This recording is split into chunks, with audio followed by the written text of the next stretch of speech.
Hi everybody, I am Nirmal Chaudhary, Director of Destination Target English, and today I am going to explain you about a removal of adverb to।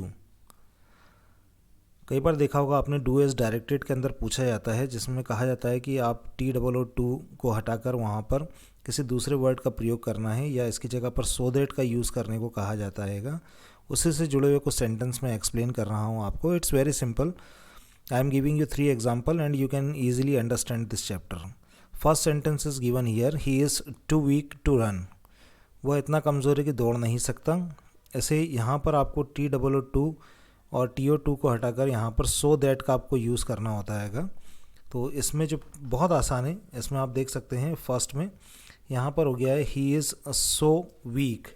पहला जो to है वहाँ पर आपको SO सो का use करना है, और जो दूसरा टू है उसकी जगह पर आपको दैट का यूज़ करना होता है। और दैट के बाद में आपको एक चीज़ याद रखनी है, यहाँ पर पूरा नया सेंटेंस जो है आपको यहाँ बनाना होगा, he can not run. So that का मतलब भी वही होता है, इतना की, वह इतना कमज़ोर है कि दौड़ नहीं सकता।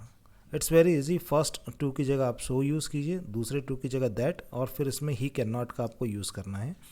जो भी सब्जेक्ट आगे दिया गया है उसे आप यूज़ कीजिए। नेक्स्ट एग्जाम्पल है, she is too poor to pay the fees. इसमें भी सेम हमें वही करना है। आप यहाँ देख सकते हैं पहले टू की जगह हमने सो का यूज़ किया है एंड दूसरे टू की जगह दैट का यूज़ किया है। सब्जेक्ट आगे शी है, इसलिए हमें उसी से ही सेंटेंस को कंटिन्यू करना है। She is so poor that she can not pay the fees. It's very easy. एक एग्जाम्पल और देखते हैं, this table is too heavy to lift. पहले टू की जगह सो हो गया है, this table is so heavy. दूसरे टू की जगह आ जाएगा that I can not lift. इसमें आई वी आप यूज़ कर सकते हैं। यह टेबल इतना भारी है कि मैं इसे उठा नहीं सकता। This is very simple. Just you need to remember that first जो TOO है उसकी जगह सो यूज़ कीजिए, दूसरे टू में दैट का यूज़ करना है, और दैट के बाद जो है आपको पूरा नया सेंटेंस यहाँ पर बनाना होता है। कई बार यहाँ पर सो दैट दिया होता है, उसकी जगह पर आपको टू का यूज़ करना होता है, तो आप रिवर्स कर दीजिएगा उसे। जैसे पहले सो की जगह TOO का यूज़ करना है और दैट की जगह फिर आपको टू का यूज़ करना है।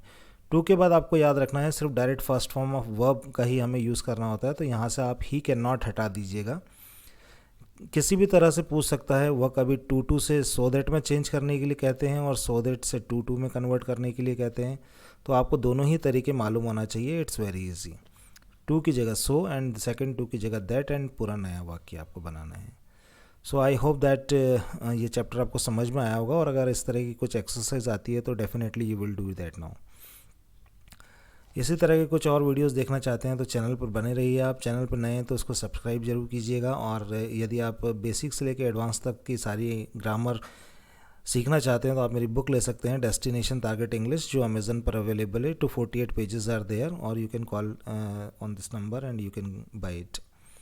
वीडियो अच्छा लगा है तो प्लीज़ इसे लाइक करें, दूसरों के साथ शेयर करें। Thank you. Have a nice day. पढ़ाएं देश को आगे बढ़ाएं।